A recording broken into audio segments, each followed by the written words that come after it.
So you're saying being straightforward in a negotiation and not be concealy, as you put it, is actually more beneficial to the deal. 9 times out of 10, yes. For sure, I'm not saying we should reveal everything in a negotiation, far from it. But the default we have of like holding your cards close to the vest. Executives, like they're top of their game. They come to the first session and they're like guns a-blazing and they're like, okay, it's a competition and like guard up. Then I tell them, well, what if you ask and answer questions? We put because I like data and numbers, we put the results on the board. The people that are more forthcoming, they don't get ripped off. They actually get better deals because they figure out what each other wants. And then they realize they can both have what they want in many cases. All right, everybody. Welcome to another episode of Habits and Hustle. And we have a very special guest. Number one, she's Canadian. Well, all that matters, all right? that matters. And she lived in Winnipeg for many years. But really, she's exceptionally impressive. Not only is she like a professional dancer, which of course was her background when she was younger. This woman is a professor at Harvard. She is, she's a behavioral scientist, and she is an expert in decision making.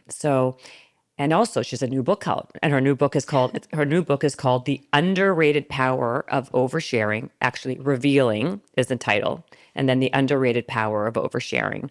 So, I guess we're going to talk all about the power of oversharing on this episode, and everything in between. So, thank you for being on the show. Thank you for having me. This is exciting. First of all, I love anything when I see the word behavioral psychologist, scientist.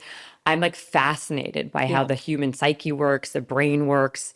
And given that your background is, I was saying before we started, you're a dancer plus the Harvard. I mean, your attention to detail and discipline must be off the charts. I drive myself crazy sometimes. Well, listen, then I love it. So I'm here for it. So before we start, we do this thing on here. We basically take a shot. It's like it's a mental performance shot to keep you super kind of, I guess, basically very focused. And you don't need it though. I would highly doubt someone with your background. But let's do it anyway. Yeah, I'm excited. So we basically cheers. Yours actually has no caffeine. Mine has caffeine. Okay. Are you okay with caffeine? Not right. That's too late. Good. Too late. Yeah, that's a good choice. Thank you. You're welcome. I'm going to have to only just take a little, or else I'm going to be up all night. Not like there's so much of it, but I better be careful. I literally had like 4 today. So I'm not going to have any more. It's good though, right? That's delicious. I know. Isn't it delicious? And it's it's all very good quality ingredients. There's like ashwagandha. And it's sugar-free. Wow. Yes, of course. That's one, great. yes. It's like natural sweetness. What is... It's I know lion's now. mane. You were complaining about your eyes. I'm like, I know. I'm literally blind, by the way, now. Literally. I don't know. Like within whatever it is, it's good. It's very good. One day I can see, the next day I'm blind. So, all right, let's get into it because I have so many questions for you. And I want to start with the obvious. Okay. So I have to use my phone here, but let's start at the beginning. Like why is oversharing actually underrated? Yes. And then we'll kind of go through. We'll go down the rabbit hole. Great. I love rabbit holes. So it's something that I think we feel. I mean, the word oversharing, it's a very loaded term. We feel a lot of shame about. Yeah. And we shouldn't, because there's so much redemption in even our most outrageous, cringy blurts. Often, I know. Yes. So do I. And I think that. Once, like, we live in fear of TMI, right? Which sucks. Like we've all felt that like disclosure hangover of like, oh my God, what did I do last night? But what we they say last night. Exactly. Yes. But what we often don't appreciate is that there's so many wonderful benefits of being a little more open, like sharing your most embarrassing story, which I once did to some very senior people. Definitely had a disclosure hangover. But then those 2 people became some of my closest friends and strongest mentors. Like opening up gets us so much. It gets us better relationships, better well-being, even influence when you're thinking of leaders and persuasion. Well, let me start with saying this. Okay, so first of all, the TMI, I think because also we're living in a society and culture where social media is so prevalent. Yeah. And oversharing is just like at its all-time high, right? what is the difference between, I guess, emotionally just like vomiting on somebody and just oversharing in a very positive way? Oh, I love that. What do you mean by oversharing in a positive way? Because I think, and I, even after reading your book and my own personal experience and opinion, I think there is a real benefit to being vulnerable and being open, because it makes people feel closer to you. It makes them Yes. feel like you're not hiding as much, Yeah. and all those things. Yeah. But there is a very fine line between doing that Yeah. and then I think giving people too much 100%. information, Yes. where it becomes uncomfortable and awkward for the other Totally. people. And in your experience, when you became very close with your seniors, a lot of times it could be the opposite, where people feel like actually they're kind of like they recoil because it's too much information. Yes, yes, totally. And I think, TMI is a thing. Yeah. I think we worry too much about it and not enough about TLI, too little information.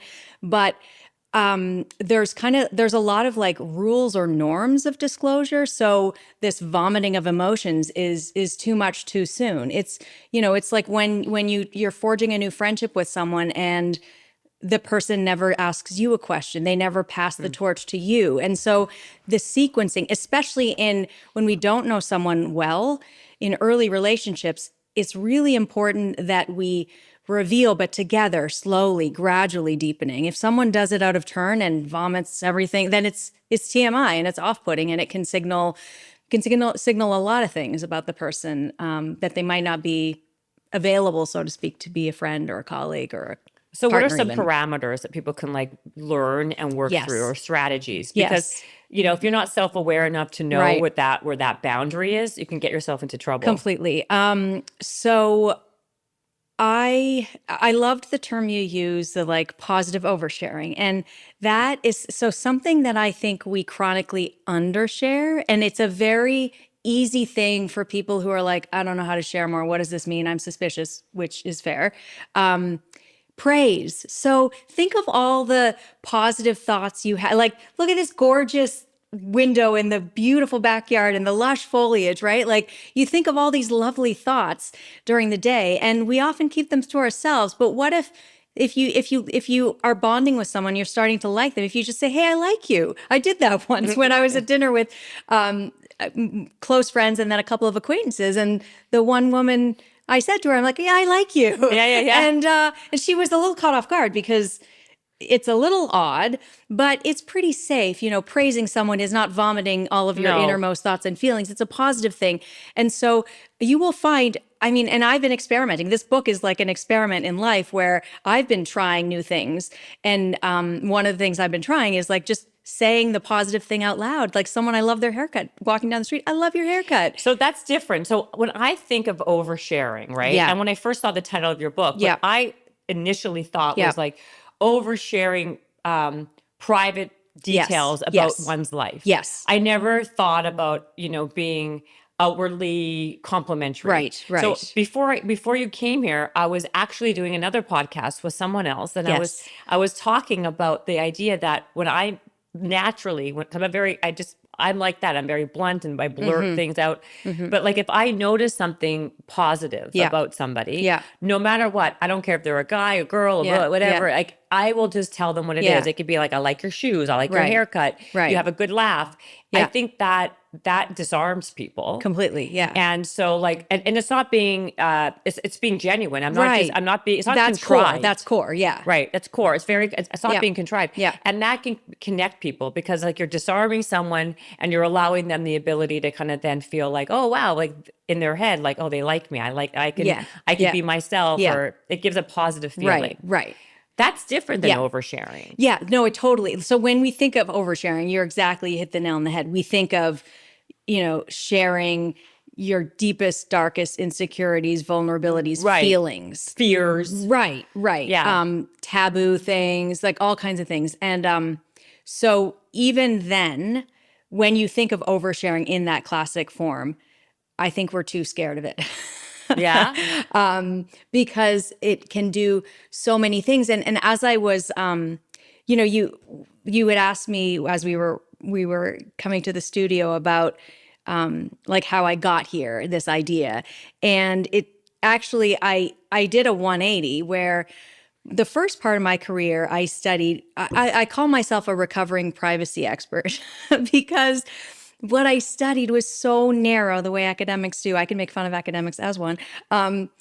And and so I studied, like I saw all these, it was the early 2000s, and you see people, posting things on Facebook, which sounds so old to say now, but like, Virgin Atlantic flight attendants venting about their company and then they get fired. Like all of these classic stupid sharing. And so I had all the tinkering and was doing all these studies showing, oh, we share like when it's dangerous and at the wrong time and we're duped by companies and stop doing that. Which wasn't wrong, but it wasn't right either, because over the years, I had this kind of growing disconnect that I couldn't suppress anymore that came into consciousness, which was there was my professional life and then my personal life.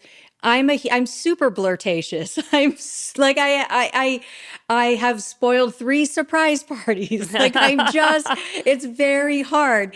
And I thought, but I think I have a really high quality of life and I'm very happy and I have close friends, and there's just something more to this. Like there's something deeply right about what we're doing, about sharing a lot. Now, it's not to say we should always tell everyone our deepest, darkest secrets, but then as I was thinking about this more, you just kind of like become obsessed with the idea, and it made me realize how every day we have disclosure. We decide every day what to share, what not to share. And so often we decide, maybe not you because you're wonderfully unusual, but to not say, like someone asks how you are and you feel like shit. You don't say that. Right. Right. And so we never tell the honest truth about it. Yeah. And we shouldn't always tell the honest truth. That's problematic in the other way. But there just is so much hiding and undersharing. And what if we shared a bit more? And then I noticed, how can you write a book about revealing without revealing yourself? And so there were times in my life when I thought, like I insulted in my Harvard interview, and this was inadvertent, not strategic at all. But again, one of these blirtatious things, and I insulted my interviewer. I basically called him fat. What did you say? So he was trying to make me feel comfortable because I was super nervous. I walk into this, it's in a hotel suite, like it's very bizarre, but normal for academia. A Harvard interview? Yeah, so it's at a big hotel room. nerd jamboree. I know, it's so weird and sketchy. Anyways, all of the universities interview in hotel rooms. His name Harvey Weinstein. I know, this was this was 2010, so I don't. Oh, they might still do it though. Really? They would interview in a hotel room? Yeah, so every university gets their little hotel room, and the candidates come in one by one, and it's usually mostly men. Once I went to, I won't say the name of the university, but I go into the room, it's a normal room, 2 senior academics lounging on the beds with the shoes off, like they were clothed. Really? Like, it was just so, yeah. And you were in for an interview. That's so weird. I know, so many things, right? That's so but the awkward. Harvard one, they had a suite, so that was lovely. It was like a little more professional because it was more less elevated. lounging on beds. Well, on the sofa instead. Right. All men. Okay. Were they wearing clothing or like? They were, okay. and they were all suited up. Okay. And it was a lot of men. It was like overpower. It was like 9 men. It was like there's a lot of men. And so I was nervous, and because one of the mentors who I told a very embarrassing story to a long time ago and we became close, he was there, and I know he like used social capital. So I felt like this was like I actually had a chance. And so when I get nervous, I get even more unfiltered. It's terrible. And I think everyone though maybe, does. Yeah. I don't know. My husband's the opposite. But anyway, so I sit down and who became a beloved colleague, he's valiantly trying to make me feel more comfortable. So he looks at my resume and he's like, oh, you're a ballet dancer. I used to be one too. And then in that moment, I don't know why I decided to do it. It's like some primal weird, maybe I am a jerk down inside. I don't know. But I looked him up and down. I cocked my head and I said, clearly. Like the most sassy. And he's kind of portly. So it was like, oh, and then like my face turned bright red and I'm just like, oh my God, get me out of What here. did It you was like I say? just like poured gasoline on myself and lit it. I'm like, this is, please, I want to leave. There was like awkward laughter and then someone got me a drink. Unfortunately, it was non-alcoholic, but we got through it. And then they hired me. And, the colleague, and he became a super close, dear friend of mine. He just retired. And he would love, whenever there were new candidates, he would love telling the story. He's like, when she insulted me like that, we thought she'll fit in, fit right in here. She's a jerk too. Like she can handle That's it. hilarious. Well, that's also to your point when you're like, you never really know how people are going to react to Yeah. how you reveal what you Right. reveal. Right. And I guess to your, like, I guess you would think that would have had like a negative For sure. response. And For he sure. actually liked it. Yeah. And thought it was funny. Yeah. And it made you guys kind of bond. I mean, in the moment, I think he was like A little bit jarred taken and aback. maybe a little offended because that's a lot. Yeah. But then it was like, oh my God, this was hilarious. But also you did have social capital with the other guy who brought you in. I did. So that was a good extenuating circumstance too. Exactly. But yeah, so episodes like that, like I was reflecting a lot, and I thought, and that's part of it too. That like if you never experiment, the answer isn't like say jerky things to people, but if you don't experiment saying the thing, then you can't kind of falsify the overblown fears you have of TMI. But I think that maybe it's not really oversharing though. It's more about being open and receptive to like a back and forth, like to being Yes. like having an earnest way of like communicating. Right. And being like open-minded. I think it's about open or being Yeah. vulnerable, you know, Yeah. not to overuse that word. I know Right. that word's been very overplayed, Yeah, vulnerability, yeah, but yeah. at the same time, it is about that Yeah. because I think, again, it's about when you let your guard down, you're allowing other people to let their guard Right, down. right. But I still push back on the fact Yeah. that that's not so much like when literally when Yeah. I think of oversharing, Yeah. it's like saying, it's not even saying that comment that you said to the professor. Right.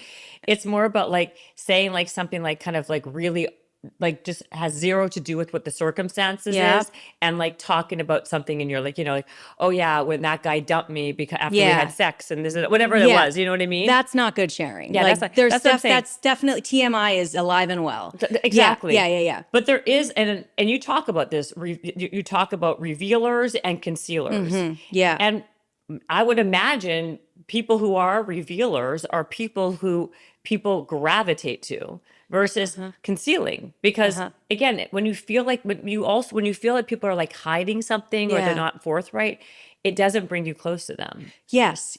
But at the same time, to your point, you also avoid the person who like trauma dumps out, like it just is like all about me all the time. Yes. And right. And so I think the most healthy way to be and the most desirable in terms of people wanting to be friends with you and most fulfilling are the people that have a lot of disclosure flexibility, which is to say people that modulate between the extremes. They go super, super deep with their partners. They tell their partners all their fears, their thoughts and feelings. And then they're very reserved in context, like super competitive professional context when it behooves you to be really reserved. So it's about it's not like one size fits all. We should be revealers all the time or concealers. It's most of us would benefit from opening up a little bit more, but we need to practice revealing and not revealing in lots of contexts so that we can kind of get a better feel for what's the right amount in which situation. That's why it's not so simple, right? Okay, so give us some examples. Yeah, of when to be a revealer and when to be a concealer. Yeah. So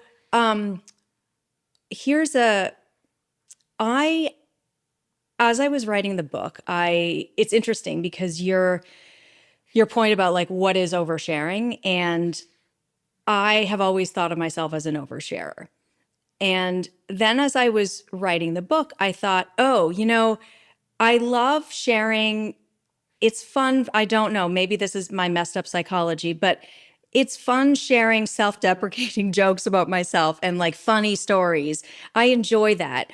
And I've thought of myself as an oversharer because of that. But then as I got really into it, I thought, wow, I'm not sharing the really important stuff, you know? And so I think when I say like the underrated power of oversharing, that's what I mean. I mean, most of us stand to really open ourselves up, be vulnerable in the right time with the right person. There's been one really sad, but it's changed. Writing this, I know it's cheesy to say, it has changed my life. It has improved my marriage. It was great to begin with, but it's one of the things I learned as I was writing the book is that long-term relationships, marriages, most of the time they don't break down because of some dramatic affair, or which is horrible. A lot of the time what happens is that people grow further apart. And then rabbit hole. Why? Well, they stop sharing. Why do they stop sharing? It's the easiest person to share with. It's your spouse. Super safe person. And I realized what happens is it's a cognitive bias. When you are with someone for a long time, you know them really well. And the longer you're with them, the more you know them. But the problem is that your confidence that you know them outsizes your actual knowledge. So the longer you're with someone, you think you know them better than you do. And that's where the problem begins, right? Because then you're like, I don't need to ask questions. I don't need to learn. I can read their mind. They can read my mind. Like, saying it out loud is ridiculous. Like, no, people can't read my mind. But it's this implicit belief. And then you stop sharing. And as soon as there's even a scale, right? I went lots of rabbit holes. There's a scale, psychologists have a scale for everything that measures how strong of a mind reader, how much you believe in mind reading. So the belief that kind of this overly romanticized belief that your partner should just know what you want all the time. Right. And then I took that myself and I'm super high in it. And as soon as I learned that about myself, I'm like, oh, wow, I am not telling Colin that I feel anxious about something. He can't read my mind. It's not that he's a jerk. He just doesn't know what I'm feeling. And so I realized all these things where I thought he was being insensitive and like empathic failures was just because he can't read my mind. And right. And we're not different than studies. They've had studies of couples who've loved each other for like 12 years, longer than either of my marriages. And even couples who've loved each other for at least 12 years, when they do exercises where they try to like intuit what their partner is thinking and feeling, they get it wrong 80% of the time. And so like, that high. Yes. And so it's like that, like completely was a paradigm shift for me. It was like what feels like over communicating is just communicating. That is really incredible. I didn't realize I know, that me neither. that number is so high. And it's so true. It's like you become, not like necessarily taking them for granted, but you're so accustomed and used to them being around that you feel like you know every step of what they're going to do, how they're going to do it. Right. And you actually don't. Yeah. Especially their feelings. The feelings, right? Yes. You know their values, you know their personality traits, the things that are pretty... Or their daily habits. Yeah, the stable things about the person. But when you think of the day in the life of my feelings, like, well, they don't go up and down that much, but there's a lot of variation, right? Yeah, absolutely. And they're so internal and private. So then... Okay, so this is still interesting because you're saying like you started off as being like an expert in decision making, and privacy, and like decision making mistakes and how we suck. Yeah, no, it's like so negative. Like, all these things that have nothing really to do with oversharing. I still, yeah. Where is the bridge? It's interesting. That's so fascinating. So I think of privacy as like what I had done for the first was like, look at these people online oversharing. They're saying things they shouldn't be saying. They're making mistakes. They're but how sharing. Did you even get into that? Get into how does that even become like an area? An area, I know. Like where did you go to school? In Canada, of course. But where in Canada? But University of Waterloo, right? And that's where I learned. Like I just gravitated towards psychology. It's amazing how like some professors, they're just. I don't even know if it's the topic. I wonder if it's the quality of the instructor, right? That they're just so passionate about it. So I got really into it. And then I went to grad school and where'd you go to grad school? Carnegie Mellon. And I remember, so it was like, I want to say it was like 2006. And I remember sitting in the lab doing my like statistical analyses. And my friend beside me, she's like, look, this is Facebook. And I'm like, what? It was like this totally strange alien thing. I'm like, I don't understand this. What's a wall? Why are you doing that? Like, I did not get it. And so I'm like, this doesn't commute. So then I was like, I need to understand this. And because I was like, because I was so unfamiliar, like the frame is a negative frame. And isn't it amazing how the frame that you approach something with has such a profound effect on how you interpret it? It's Because all that was about like, framing and right? reframing. Framing Yeah. is so powerful. But that's why they say, like, in order, like, how you behave is all about the frame, or how you got to reframe negativity. It's so powerful. Right. Yeah. It's true. Yeah. It's all about It's so true. reframing. Yeah. Okay, Yeah. so you see this crazy Facebook. You're like, Yeah, what is yeah. this whole thing? Yeah. People are like posting their like children and all their private things on this crazy wall for Right. the whole world to see. Right. This is weird. Right. I'm going to go into being a privacy expert. Right. Exactly. Kind Okay. of. And then there were scholars there who studied it from like a purely economics lens. Okay. And I was the kind of weird psychology person. And so we kind of fused our minds together and Okay. started doing all kinds of experiments. But then how'd you end up at Harvard, besides this guy that was a social, lubricant for you? Yeah, no, I mean, and we did research together. And so I was kind of a known entity. I started doing research with him early on. But then, so I mean, I feel like I worked very hard. I also got lucky, there's so many qualified people for these jobs. But what were you teaching? What was your class? Oh, yeah. So I actually taught marketing. I know. I'm like, you're never going to be able to compute my this whole strength. episode. It's like a completely jagged. I know. You cut all this. It's a very jagged path. Okay. But marketing. But I think in hindsight it may seem less jagged to me, at least, because this fundamental thing about making yourself known, knowing others, is so core to so many things in life. It's core to marketing, like knowing your customers is like really core. How do you know them? How do you communicate with them? What do you tell them that you know about them? And so we did all kinds of studies on that too. And when companies overshare by, we did these big experiments with banks where they were selling their credit cards they had credit card web pages, and they in one study we said, what if you actually made the downsides really salient? Like normally credit card website, when you're buying a credit card, it's like, oh, this is an amazing low rate or great points. But what if, and the fine print is, but what if you were more transparent? What if you made it super salient that, hey, the fees suck?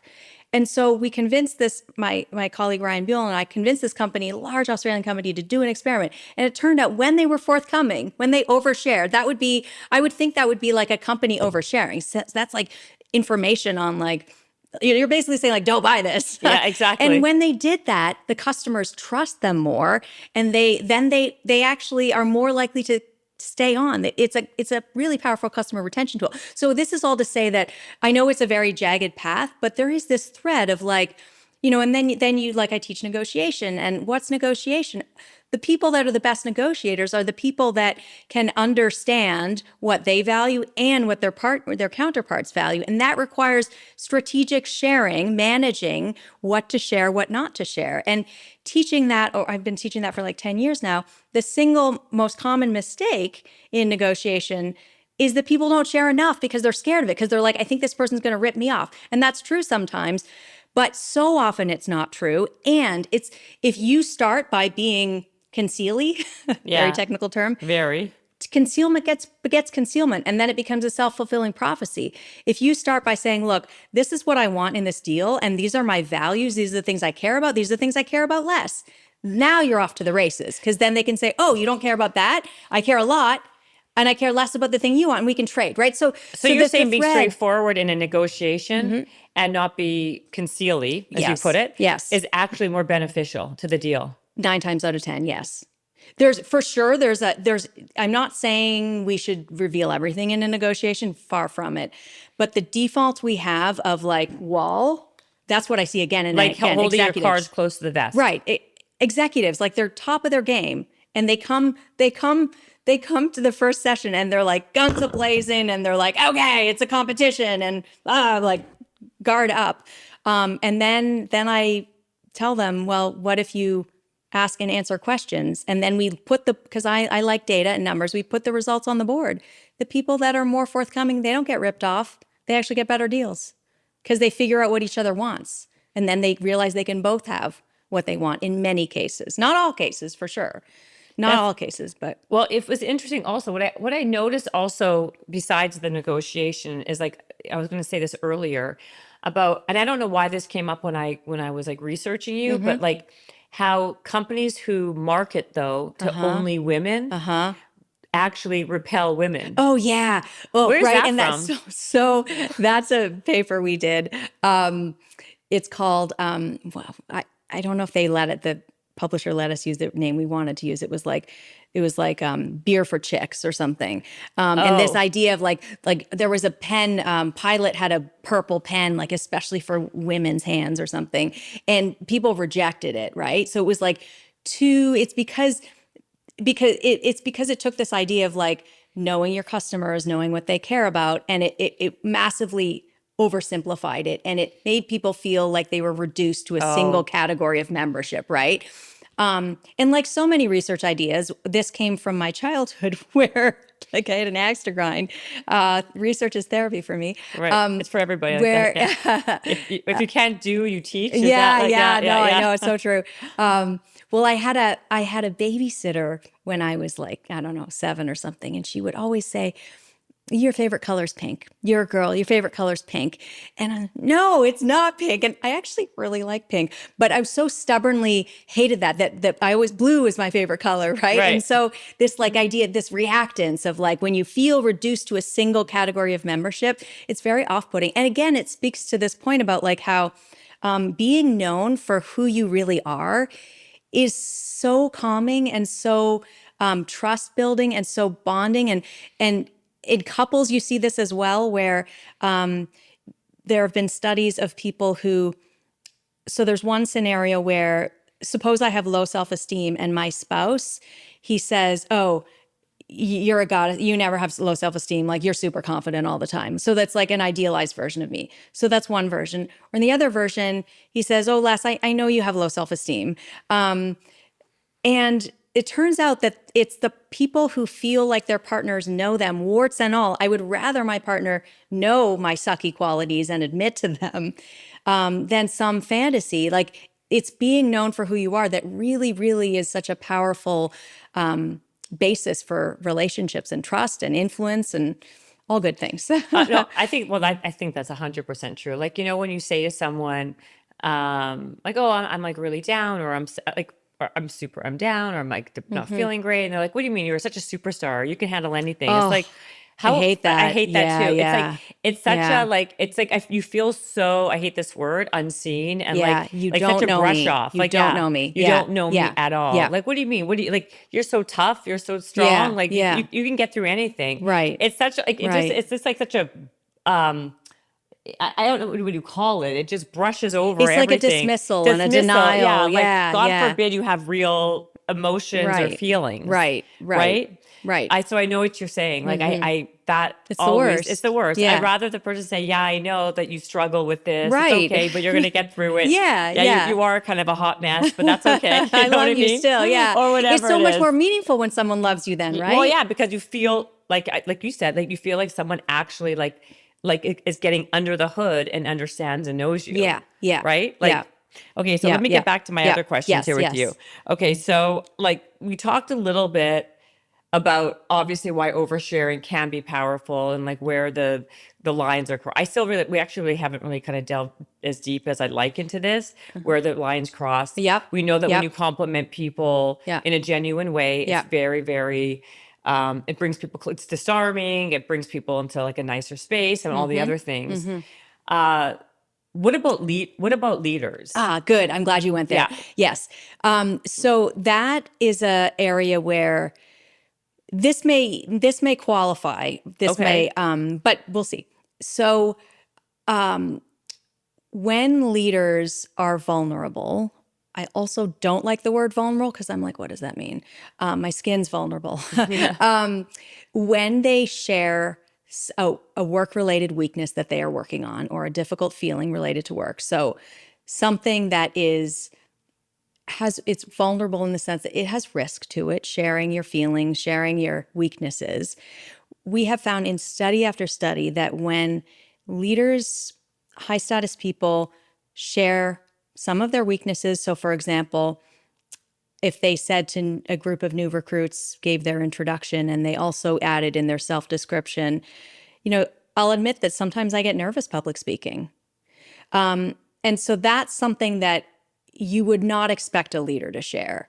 And what we find is when leaders do this, it makes their employees trust them. It makes their employees more motivated to work for them relative to when they don't. It's more of a facade. Like a leader then is not relatable, and you can't trust someone who is never vulnerable or never has no flaws, no apparent flaws, right? So that's a. And then we did more studies where we're like, well, how much vulnerability, right? Like, what's the tipping point? Because surely, if you say something extremely vulnerable, that can't be good. And so what we did, I love my job, is we had employees watch different versions of a leader introducing himself, and we did it with a woman leader too. And we just varied how deep the disclosure was. So we would start with like, sometimes I get nervous public speaking. And then another would be, sometimes I get nervous public speaking, so much so that my mouth gets dry sometimes. There's the Canadian accent, mouth. And then another one, all of that, I get nervous public speaking so much so that my mouth gets dry, and sometimes I have full-blown panic attacks. And so we wondered, like, at what point? And we asked leaders, we're like, are any of these safe, or are they all undermining? And they're like, oh my God, those are all undermining. I would never do that. Like, no, sharing that you're nervous public speaking, it erodes. Your company won't have faith in you. They'll think you're incompetent, right? And so then we actually got employees to tell us what they thought. And it actually, the first one, it enhanced trust, and it did not make you think the leader is incompetent. The second level, same thing. So I'm nervous public speaking and sometimes my mouth gets dry. That was that was not a career limiting disclosure. In fact, it built trust. The third one was like, okay, now this person is like, I don't know if they can do their job. And so that's what Really? the pattern we see again and again is that the line is often a little bit further than you think it is. Right. I believe that the line's further than you think. But again, I'm always going to go back to There's still a line. There's still a line. 100%. And so if we're not in like some kind of like petri dish where you're doing an experiment, right? What do we do? What are we supposed to do? Because I think that there's Yeah. also a piece of this where there are different degrees of people's self-awareness and emotional intelligence. Yes. Some people can kind of like feel innately like, oh, hey, there's a line here. Like Right. I know exactly how to push it, how to come Right. back at it. Right. There are other people who have zero social Right. skills. Right. And they'll have no idea, and it will be TMI. Yes. So again, where is the middle ground Yes. between TLI, too little information, and TMI? That is the fundamental question. And I can't say it's here because it's always shifting. But what I can say is, one, knowing where the line is a skill. It's a learnable skill. So people with self-awareness, that gives you a huge advantage. And in fact, getting this right enhances your self-awareness too. So one of the best ways to learn the skill is to practice by being. So we have this general finding of like, it's often a little further than you think. Okay, well, you can implement that in real life. Go a little bit further than you think. Observe what happens. See what happens. Experiment, test, learn. It's not something, if you never try it, you will never know. You'll never learn. The other thing is there's also some pretty tried and true cues that you can use, or like rules of thumb. And one of those rules of thumb is reciprocity. So if you are in, I don't know, we could talk about it in dating, we could talk about it in friendship. So suppose you're looking for a new friend, and you're in a social situation with new potential friends. Reciprocity is really your number one tool here. And what that means is that you want to share something. So the goal is find a point of commonality that you can both relate to, because friendship is made on mutuality and finding things in common and liking. Well, how do you do that? You need to reveal and find these things. So start with something casual, like not a big reveal, a question even, and then they'll share something. And then the key thing is, when you respond, you want to meet them and maybe raise them a bit. So you want to share something that's just as vulnerable or not vulnerable as them, and go a little bit further.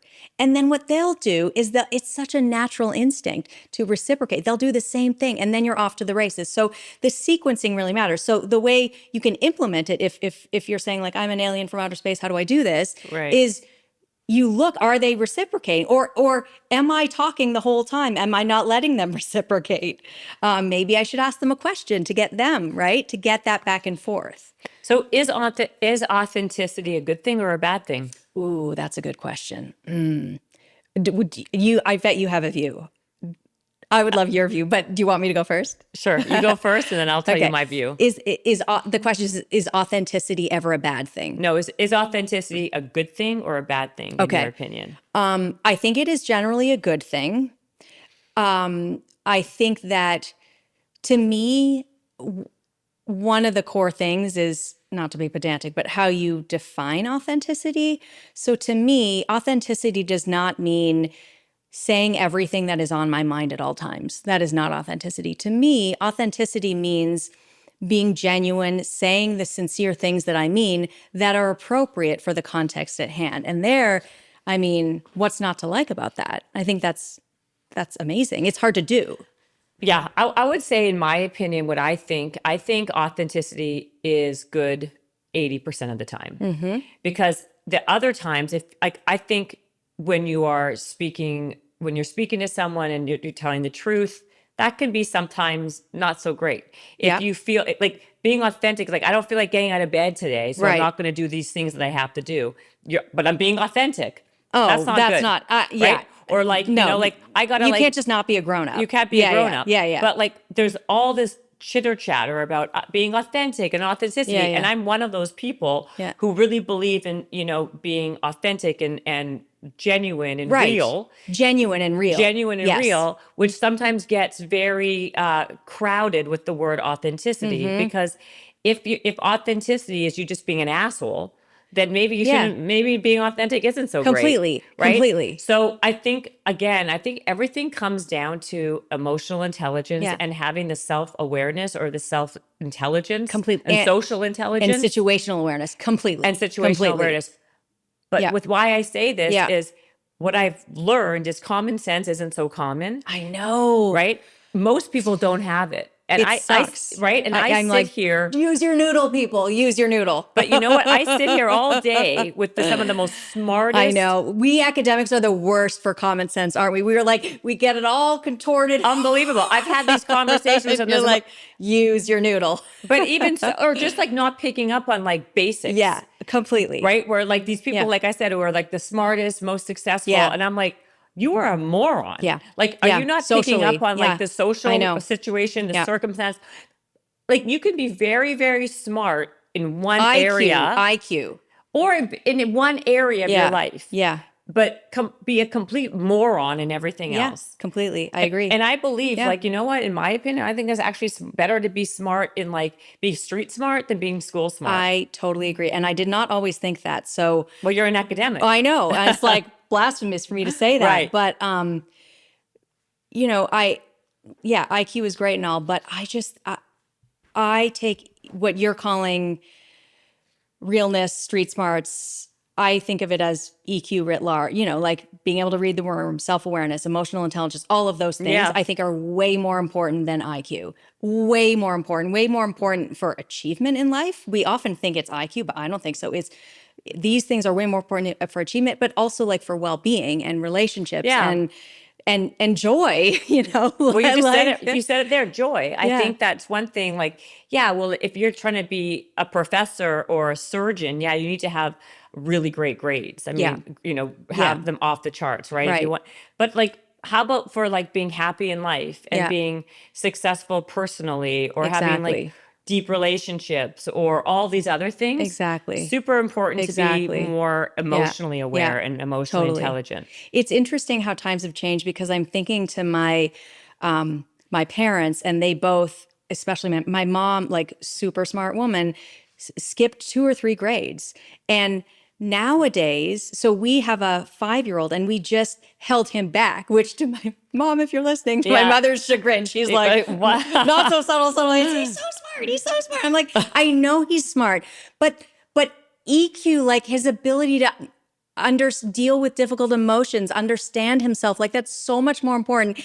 And The data show unequivocally boys are much less good at that. Why? Because of the way we socialize them and Yeah. all these things. And so I want him to, and so now we do the opposite, right? And I think about my mom and how, she, in some ways, she really struggled in school, not academically, like grades, but like, I think this old school way of like people would skip grades all the time. And now we do the opposite. I think it makes so much more sense that like, I'm all on board for EQ. If anything, I'm like overcorrecting. You're overcorrecting. I'm like, how do you feel?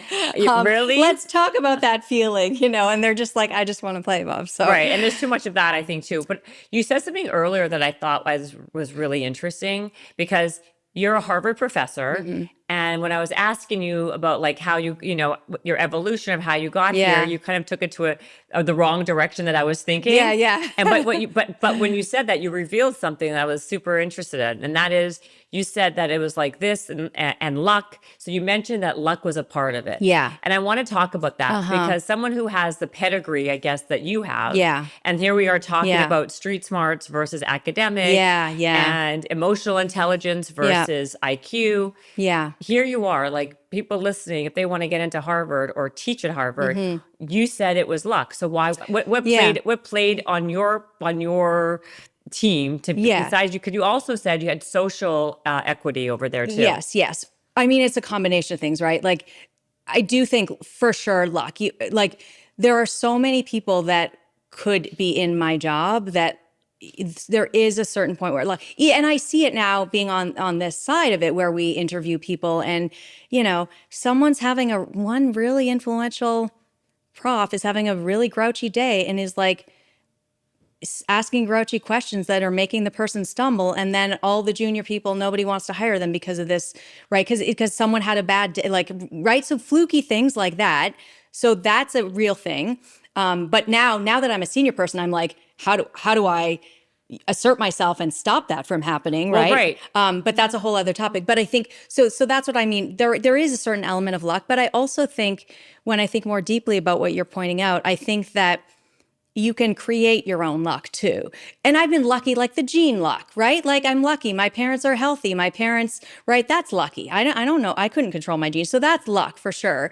That I don't take for granted. But then there's also reading the room, the street smarts of how you get people to do things, how you get people to help you. That sounds Machiavellian. I don't mean it that way, but like no, but it's actually, but how do can I you be honest with you, it's the truth. How do you get people to do stuff? So how did you do it? So I want to know and be honest. Right. So there's lots overshare. of Yeah. Here we are. I'm asking you to overshare. For sure.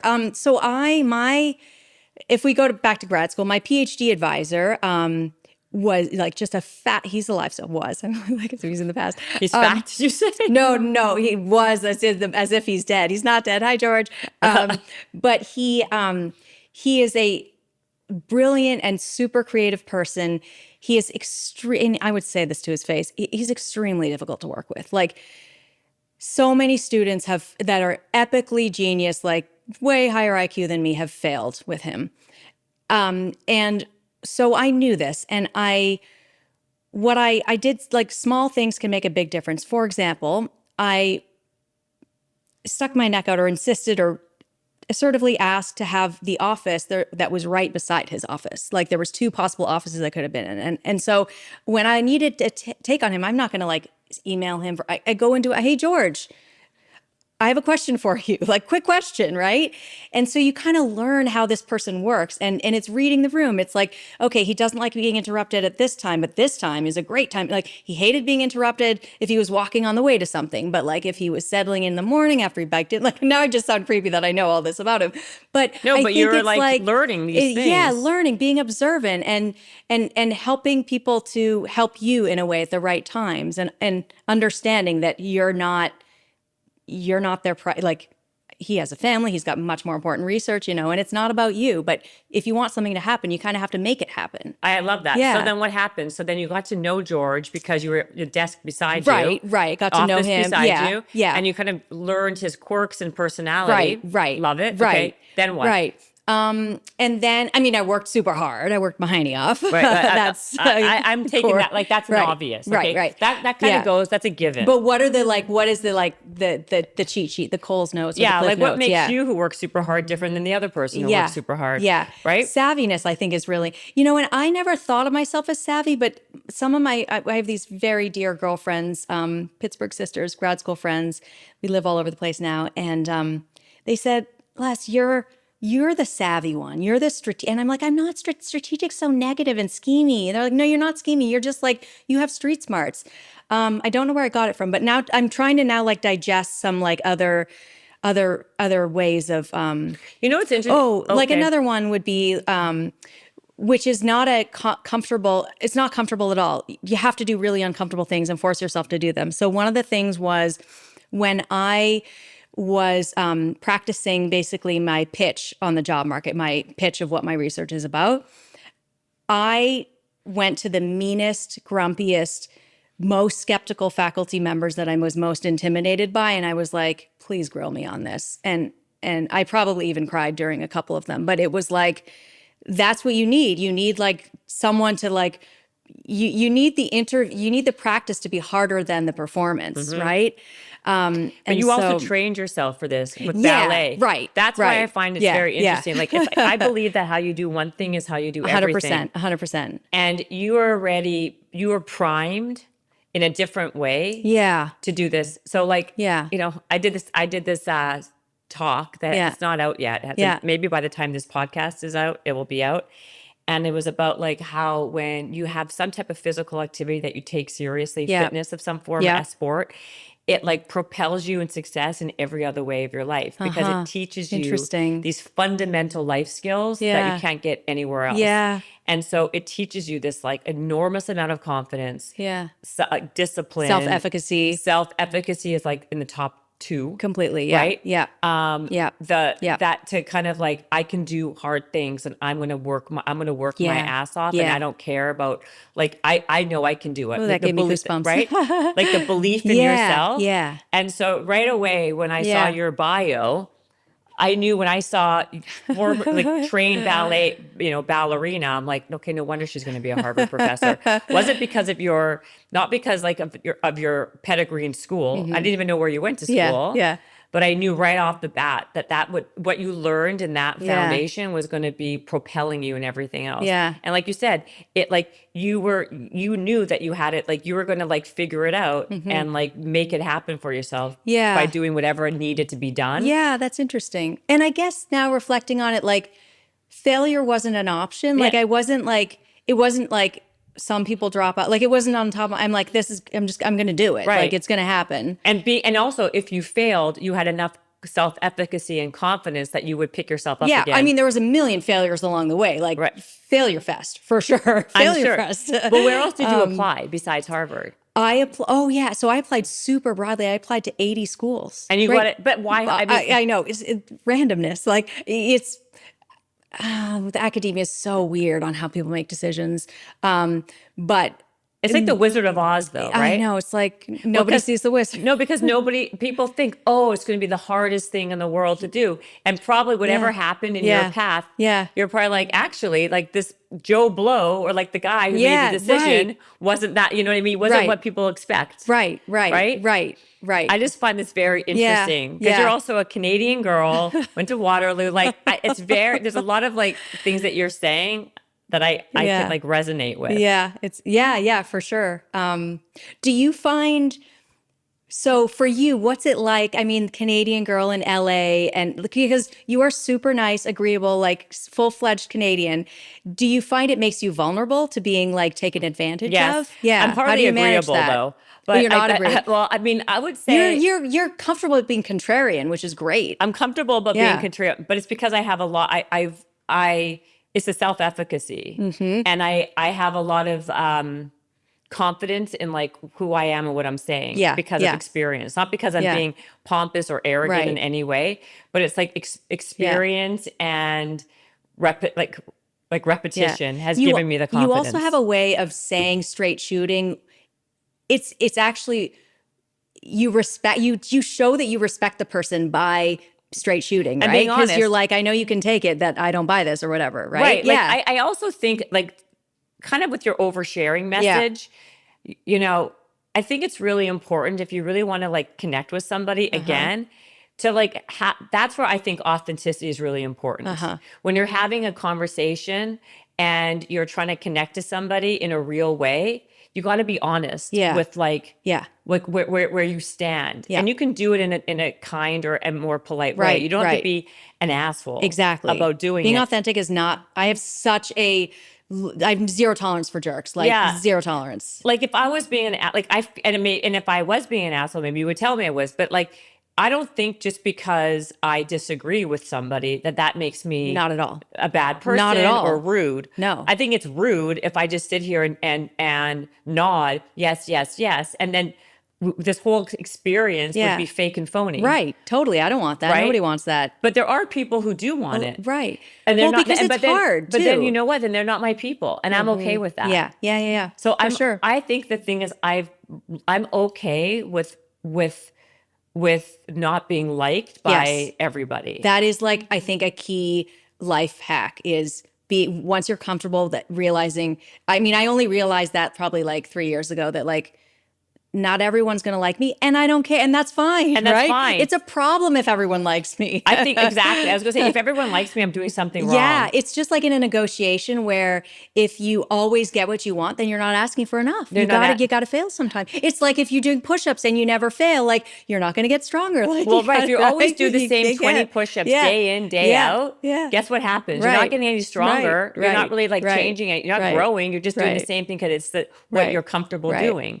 But there are a lot of people who like are really afraid of conflict, and but that's not being like, that's not even conflict. It's just like having it's being a grown up. It's being a grown up. But I feel like we're in a place in society where any type of like dynamic where there's disagreement, it ends up being extremely polarizing, and I automatically I hate you, and you hate me. It's personalized. Like, why? Just because I disagree with you? I know. It's so many things: maddening, saddening, excruciating, frustrating. Like it impedes growth. And it makes life uninteresting. It too. does. Like, why? I totally agree. But being Canadian, like you were asking me, that's what I want to know. Am I going to be taken advantage How do you of? asking for a friend? Asking for a friend. I think that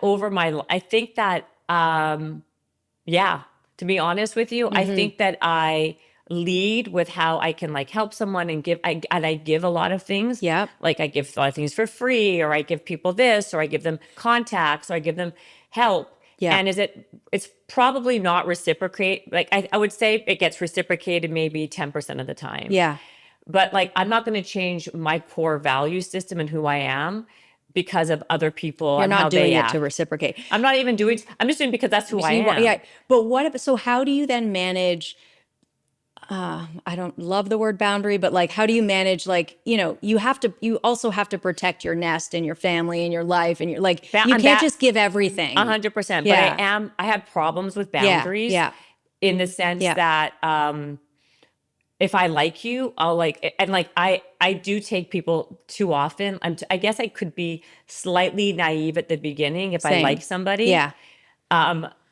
And then be disappointed. Right. But I've learned that just to be like kind of like the price of admission. Yeah. Right? Yeah. Because that way I still am open to when I meet someone who's extraordinary, and like I have a great relationship with them. Like I've met some extraordinary people and have had extraordinary opportunities because I didn't change the core essence of who I am completely by leading with how I led. Even though I do get disappointed very, very often. Yeah. I also try to keep things in perspective. Like, I don't really care. As long as my kids are healthy. Exactly. I know. They are. Isn't that so grounding? Right. Like, as long as they're fine, like some Everything idiot else, who's like dissing me or like talks shit Yeah. about me or like doesn't help me or doesn't respond back to like whatever it is, or someone makes me an empty promise. Yeah. All right. Like, I'm kind of used to that. Yeah. I also live in LA.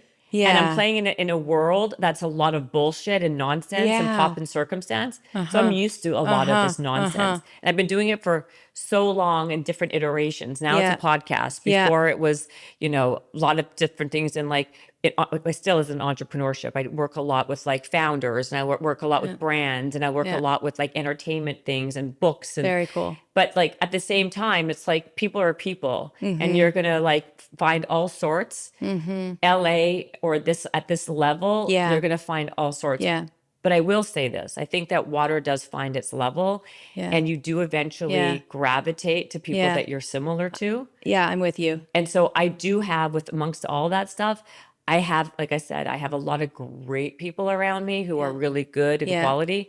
And I tend to forget about all the shitty people I've met Yeah, along that's the great. way, right? That's Because it just great. like doesn't matter at the end of the day. Yeah, But totally. you're asking because for a friend, of course, is your friend having a problem with like navigating a lot of this? So she is, yeah, like I think it's hard because the boundary of like wanting to give now just sounds like an extended humble brag, which is not my intention, but like, No, I understand. But you know, and like when I connect with someone, I'm like, yay, like it just feels so good, and you just like you want to be besties, and Right. and so, but I have learned though, to, this is going to sound weird, but like massively lower my expectations. Yes. I think the key to happiness is just having extremely low expectations. So And then sad. I know it sounds like defeatist, but it's like, it's so helpful because it's like, and doing things also not to please people, because if you're doing something to please someone, then you're so vulnerable, because then if the person like doesn't react, then you're crushed. But like, no, I'm helping you write this article, I'm mentoring you, doctoral student, like my version of how I help. Yeah. Because I like you and I want to nurture you and I enjoy this, right? And so I do agree with you that the niceties find the niceties in the end. Yeah, you do. Like I find like I think there's a couple things that you said that are really interesting. The first thing is the niceties find the niceties, because that's a nice way of putting it. But I also think the low expectation is a massive one. 100%. Because I think that's where we get ourselves into trouble. Yeah. When we expect others to be like you, like Right. to act like how I would. Right. There's been a lot of scenarios. One very recent one that's like gutturally killed me because I expected someone to act in the same way I would have acted. Yeah. And they didn't. Yeah. And it crushed me. Yes. And because I was not expecting I hate that behavior. It's so upsetting. It's really, it like hit me in my gut. Were they close to you? Very. Yeah. And that was a surprise to me. Yeah. And so, I think that having unrealistic expectations, not knowing someone as well as you think you know them, or being like, you got to keep your eyes open and never just expect people to do what you would do. Yes. Because that's when you become so disappointed. Right. And that's where like revealing, asking questions, learning about others, it's really made me appreciate that more, that like we walk around the world thinking implicitly that everybody is like us. And then when you ask people and learn more, you're like, oh no, they're not. And that's okay. They have a different set of goals and motives. And it's interesting. One of the, I had two salient experiences have come to mind of what you were saying, where one of them is this idea of how, this is a motto, my family motto, it's nice to be nice. Yeah, it's nice to be nice. Which my husband makes fun of me for, because he's nice, but he's like, he's got an edge to him. And so I'm often having to, it's nice to be nice, like tip the Uber driver. But what does he do, your husband? He's a consultant. Okay. For who, like McKinsey? PwC, but okay, close enough. But he was a professional athlete, soccer player, which is like, so that we're like very like simpatico, but I don't know, but he's like super reserved. And the thing, like after he read this, I was so nervous for him to read the book, because, there's stuff about us. And he's like, when we're at dinner, we'll be talking about something banal, and he's like in hushed voices, like he's like super. And he said, I love this book so much. Don't change anything about it. I need to open up more. And he's been like experimenting more, but yeah, so and also being a little warmer. I know now that I've hated him as a total jerk, but he's not. He's amazing. Sometimes I wonder if I have asked him if he's a spy, because and he did not. He dodged it. He's so observant. He always knows where everyone is, like he's like super. It's like hypervigilance. But anyways, wow, that's a weird tangent. But the thing I was gonna, and now that I said it, I better get home soon and protect him. He's out. His cover's blown. Sorry, colleague. But Spy. yeah. So this idea about like, it's nice to be nice and like you do nice things because you genuinely want to. And so I think something that really gets in the way that people think is competing, like achievement and being nice, like the idea of like, I think people walk around implicitly often thinking like it's a zero-sum world and like my achievement is at your expense. Especially like at totally. Harvard when I was starting and teaching, it's really grueling teaching there. And I didn't know what I was doing. But I did not reveal that to my students. Yeah. And we'd have these meetings, these teaching group meetings. We were all teaching more or less the same thing to different students. And there was another professor there who, and the idea behind these meetings is to share ideas on how to do this because we all can get high teaching evaluations, right? Like if I get a high one, it doesn't mean you get a low one. It's not zero sum. Yeah. But yet there was this one colleague who more frequently than chance, he would be tight-lipped during these meetings. And then the beginning of the next meeting, when we'd review last week, he'd be like, oh my God, I came up with this amazing framework of how to make sense of this and how to teach this thing. But I literally came up with it on the way to class. So like, that's why I didn't share it. And it just is like, and I think that is actually, that is, even if he was purely interested in his own payout, which some people are, I think it's still misguided because when you share your ideas with 5 other smart people, you get even better, right? And you've had a rep of explaining it, which makes you a better teacher. And so it was like the completely wrong mental model of like, I need to hoard my ideas. It's a zero-sum world. I don't know for sure, but it was like very suspicious, right? And so it's like the wrong mental model. So for sure we get burned sometimes, for sure. Right. So like this whole, I love that the cost of entry though, like it's worth it. It is a cost of entry, but I was gonna say competition is a whole other thing, right? Yeah. Because people, I'm super competitive.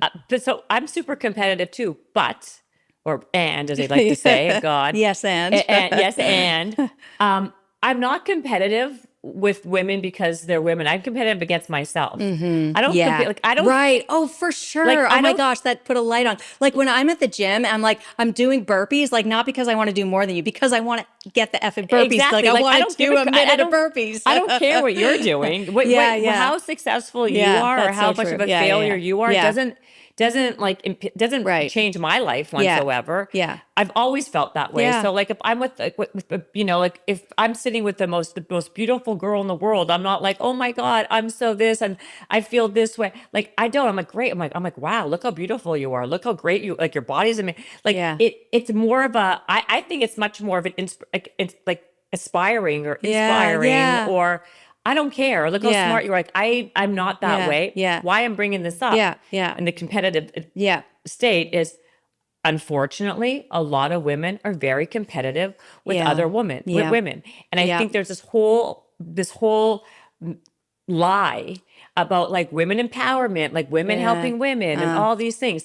Yeah, women help women when they are basically.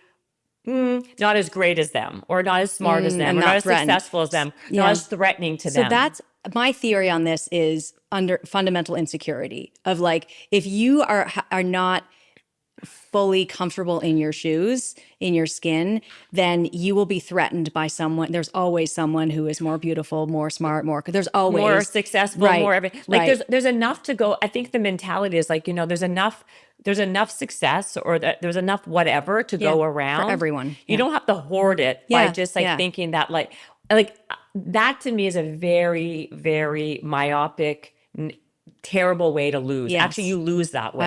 I agree. But you can't change human nature. Right. So I was curious as you were talking because I think a lot of people are not like that. Your idea of like it's competitive about yourself and not again and you've always been that. Like I'm curious how you developed in that way, or if you have a theory on that. It's interesting. I feel whose podcast is this? Sorry.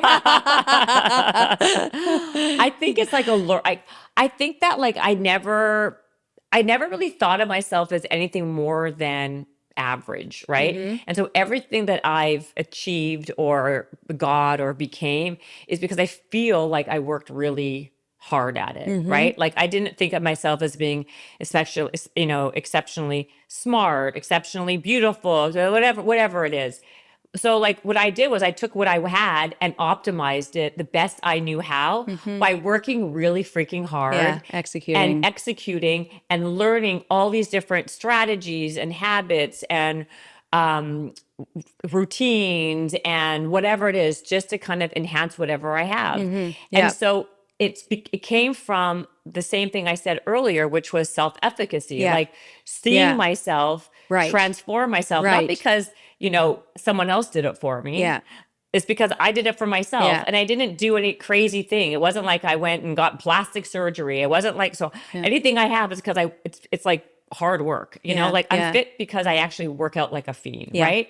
Not because I'm taking something and I'm doing this or I'm doing that, right? Like whatever my face is, it's going to be what my face is. I'm not getting any crazy surgeries because I don't like I've learned to like really love who I am and be happy with what it is, whatever, good and bad. And I've kind of made a decision very early on that like, I'm going to do the best I can with what I have, but I'm not going to I'm not going to force or fake or be something that I'm not. And so when you have a really strong sense of self, everything else coming into your life, like I'm okay with it. Like, and I want everyone else to be the best version of themselves without feeling that they have to like alter something in them. Like, so I'm a big champion for guys and or girls, whoever I think like are good humans, but a lot of women just don't think that way, right? And they see everybody as like a threat or a competition and so like I've seen it all the time. Like women always, like I said, say, oh, I want a women champion. And then like, they're not helping. And they help you until you kind of surpass them, right? Until you become more successful or more fit or more this or more that. I see this daily, young people and old people. People are people. It doesn't change. Like you think because you mature, you change, people change. They don't change. In fact, actually, it gets worse. They just maybe hide it a little bit better. Right? Yeah, you got to work with what you have for sure. That's just the way it is. Does that make sense? Yeah. No, it totally makes sense. Totally makes sense. One of my best friends is an identical twin, and she's a colleague at Harvard, and so like we have all the ingredients of rivalry. Like we're a similar age, we're both competitive, we're both like have this amazing job, like all these things, and she said to me once, and then we had this professor who was talking about rivalry, giving a talk, and we were just like making eyes the whole time. We're like, is this us? Is this us? Are we rivals? Are we rivals? Yeah. And then she said, we talked about it afterwards, and she said, so good. She studies conversation. She said, why aren't we rivals? Isn't that such a great way in, right? It's like presuming the good thing, right? And yes. And then we started talking about it.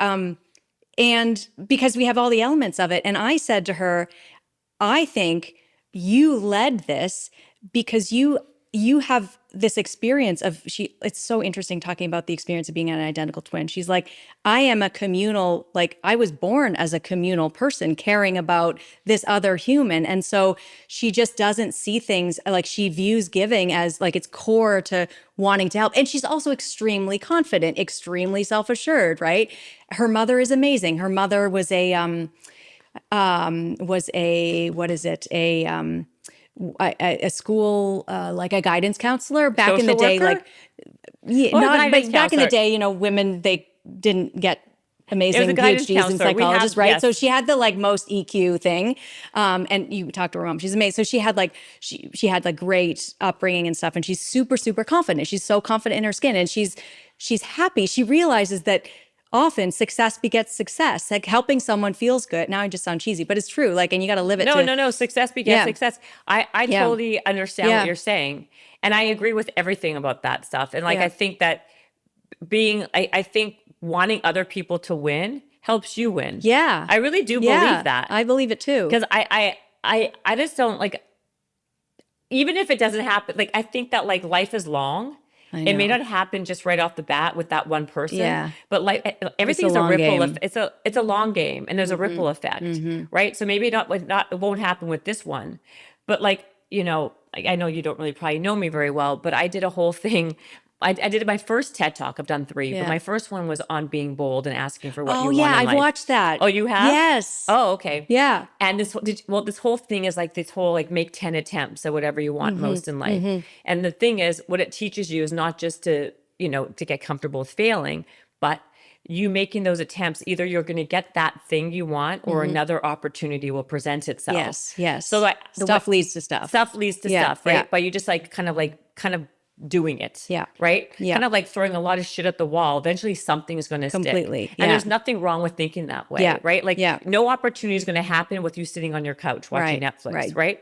Do it. It's like making Yeah. the shot, making the shot, making the Completely shot. do it. And I get so the Harvard version of this is I get students who come in needing to do research, wanting to do research. That's like how we succeed. And they're just perseverating. They're like, I don't know what like I'll start saying crazy ideas. Why don't you study this to try to get them to be comfortable brainstorming? And they're like, but that's not in my wheelhouse.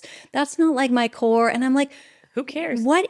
Well, like, yeah, who cares? Like, you don't even have it. Like, I don't even have a core. Like, what are you interested in? Just do it. Let's get some data. Let's get the survey up right now. Right, Let's do it. Not perfect progress. Like, Right. make Don't progress. stop perseverating and do something. See, but that's Yeah. where so this is what my whole talk is about, is the fact that we are our own worst enemies, and Sometimes, yeah, overthinking yeah. is analysis paralysis. Yeah. And I use Welcome you, to academia. well, I use you in my whole talk because I say this: people who are the smartest, Yeah. right, Exactly. are not the ones who win. The people who win are the boldest. Because they can't, they're like, but this is, they'll think in every outcome that can go wrong, the negativity. What happens at this? What happens at that? It's paralyzing. Yeah, it's paralyzed. Yeah. But if you're just bold, Yeah. which is what my whole thing is, Yeah. is that like you're just gonna do it. And Yeah. if you fail, all right. If it doesn't work, okay. Yeah. Like that's why I was saying earlier, like me being average growing up worked to my advantage because the more average I was, the more like if I failed, no one cared. Yeah, you're I could not just threatening. I could keep on trying. And as I kept on trying, I was sharpening my tool. Yeah. And I was getting better and faster and stronger Awesome. and smarter than all these people Yeah. who were at the time so much more like smarter, Yeah, prettier, yeah. faster, Right, whatever it was, right, right? right. So that's my Yeah, point. It's yeah. like you can't count yourself out Right. without even like making the attempts. Right. And you're gonna like, have you heard that thing? Like it's the C students or the A+ students working for the C students. Yeah. That makes that because they don't have the grit, the like They had to like learn the resourcefulness and the grit to get through. the wily resourcefulness. Yeah, totally. Another thing came to mind as it came to mind now and earlier about like being average and when you're like, how did you get to where you are? On the first day of grad school, we did this exercise and my naivete too of like, we're all going to be friends and happy. It's a cohort. Like, let's cuddle. And so the professor, we are a cohort of like 6 new students and small, and he slaps a $20 bill in front of each of us. And he has us all puts us in a prisoner's dilemma, which essentially, basically, you're with someone else. I'm paired up with this person. We've just met each other, and there's $20 in between us, and we each have to make a decision: split or steal. If we both say, and it's simultaneous reveal. It's 1, 2, 3. What are you going to say? Yeah. I love that. And so if we both play split, then we split it down even Steven, $10 each. Okay. So if we both cooperate.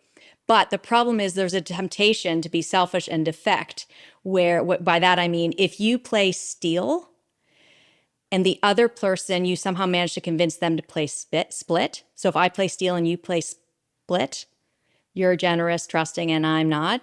I play steal, I get all $20. And then if both of us play steal, none of us get anything. Okay. So the thing that's tricky is you want to each get $10. That's like a really nice outcome, but you've always got if I know that you're going to play split, then I'll be tempted to be like backstab and play steal so that I can get more money. Yeah. Right. And so this is like it's been studied ad nauseum in economics and beyond. There's like a correct answer to this. The correct rational in quotes. Yeah. The correct answer is in this situation, to play steal. which nobody gets anything. That's like the correct answer. And I knew that I did know this coming in, like that is the correct answer. But in my mind, I'm like, but this is a bonding exercise. Yes, exactly. And so what do I play? I play split. I cooperate.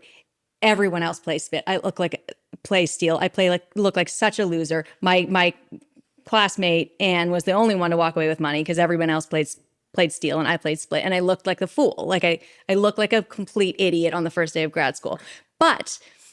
And I felt I was ruminating afterwards, even though in the time I'm like, we're doing this, right, guys? But like my naivete burned me. But then I was like, but did it burn me? Because, when we were doing, I didn't get through grad school without help, right? And like I'm disarmed. I was disarming. Nobody was threatened by the dumb girl, right? Exactly. So that's 100% so it's true. like, they helped me. Them. Yeah, I helped them too, I think. I taught them psychology. Right. And also, though, they weren't threatened by you. Yeah. So I think there can be like, not to be like hyper strategic about it, but just like reflecting back, I think there is something to that. I think there's a lot to that. Yeah. So I was going to include, when you were asking me earlier, I was super disarming, right? Yes. Because I wasn't a threat. Yes.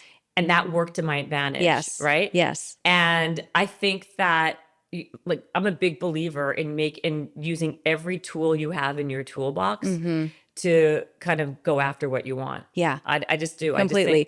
And I don't think that's taking away from someone else's toolbox. Right. And so if you're disarming somebody and you're not threatening, God bless you.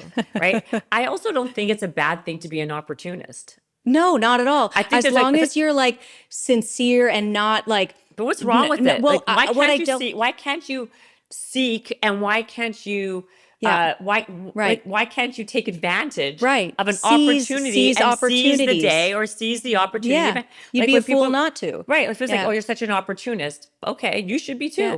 I think because sometimes when one says that, people hear like at someone else's expense. That's not what you're saying at all. Exactly. Yeah. And that's exactly, I had this whole back and forth with this person I had like a falling out with, right? Because not because of this, but one of the things that was what we're talking about is like, I believe that people should take advantage of every opportunity that comes their way. And they took it like, well, at whose expense? Yeah. Like, no expense. Right. You're the one who's adding on to that sentence, right?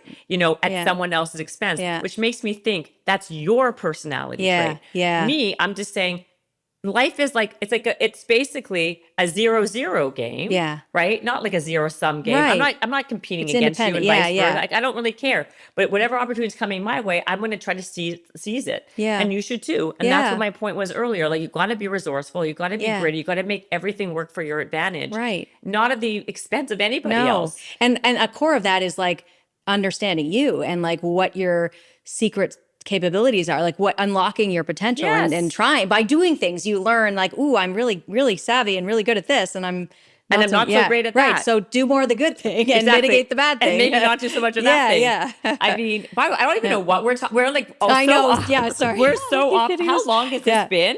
I have no idea. Okay, I wanted to ask you a couple other questions, and then we can like wrap this. Yeah. Okay.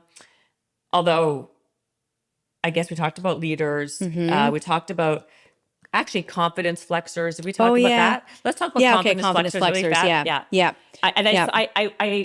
I really like the Shark Tank example because I watch Shark Tank. I love Shark Tank. I love it too. I love Mr. Wonderful. Mr. Wonderful. Oh my God. They're all great. Yeah, I love Rob Hershey. I know they all have their unique, and they work so well together. I love them. They work really great together. Actually, is that their, I feel like it's so authentic, like it's their, I think maybe it an is. Exaggerated version, but like it rings. They feel authentic. They do. By the way, the ones I've had on, I think they're great. My point is, I really liked it. And I like the example that you used. And I believe, whenever I watch the show, I notice that the ones who are overly confident on the show, and dismissive of like these superstar experts, but in general, like I feel like they don't like the people who are overly confident. For sure, they want the people who are more like kind of like have that like feeling of they admit when they're wrong. Yeah. What would you call that? Yeah.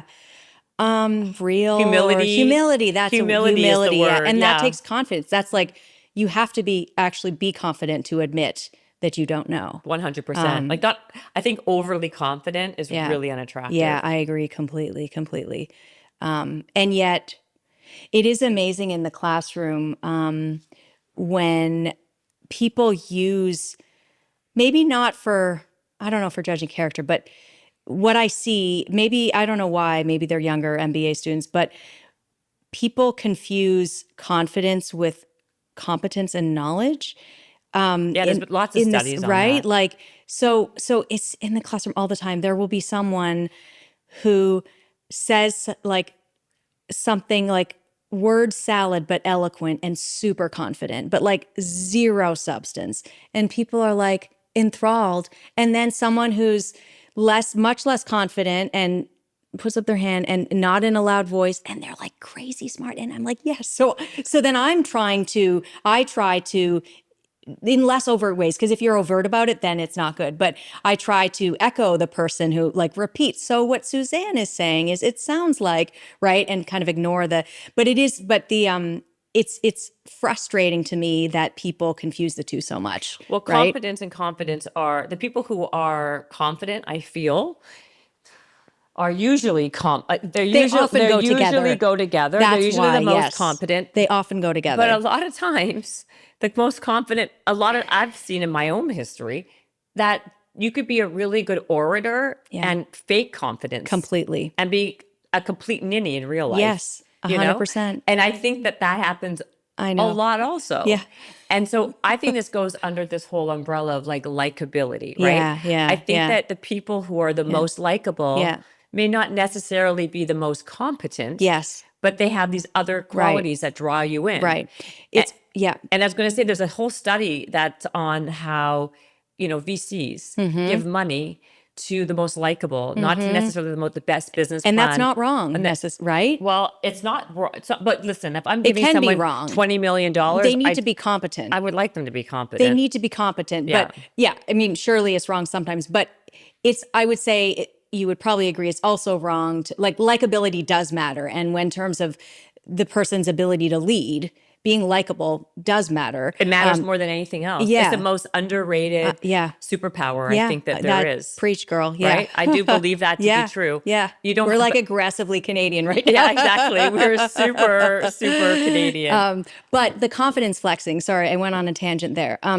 So the confidence flexing, it's like our instinct is often to project confidence when we are not actually, when we feel really weak, and it doesn't really work. A funny example of it. The thing is, it's sneaky because it kind of creeps up on us. Right. When I'm not a good driver. Don't ever get in a car with me. Oh, God. When I was Go back for your taking kids. I know. Well, my husband almost always drives. I know he's like, the patriarchy, but definitely he's a good spy driver.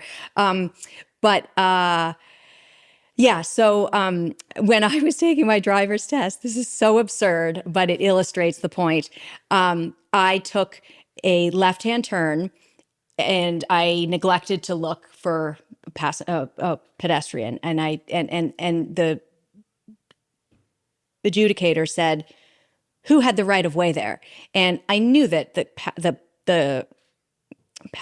pedestrian did, but I just confidently was like, I did, like, as if that erases everything, right? It's like as if you, and so that's an absurd example, but it shows how like wrong this is, but how we often default to it, right? We all because I think it's out of defensiveness. Yeah, defensiveness. It's totally brought them on by defensiveness. Yeah. And so what is your point though? Was there a point? I was just explaining what a confidence flex is. Okay. I'm like, is there another point? Okay. Yeah. I thought it's not effective. Confidence flex, no good. It's not effective. Not effective. Okay. Not effective. Not a good look. I don't know. It's late in the day. I know. I mean, I didn't have caffeine in mine. I know. So, well, no, exactly. I had way too much caffeine. But okay, Leslie, we got to wrap this. Yes. So where do people find you? Oh, they can find me online. My website is drlesliejohn.com, or on Instagram or LinkedIn, proflesliejohn.com. Okay, Prof. Leslie John. Okay. Yep. The book is called Revealing, and it is about the Underrated Power of Oversharing. Yes. That You're would have like, been- or is it the is overrated it power of actually oversharing? overrated? Exactly. I read it and find out. Thank you for being on the show. I Thank you appreciate so it. much for having me. It's been so wonderful. So fun. Yay. Bye, guys. Bye.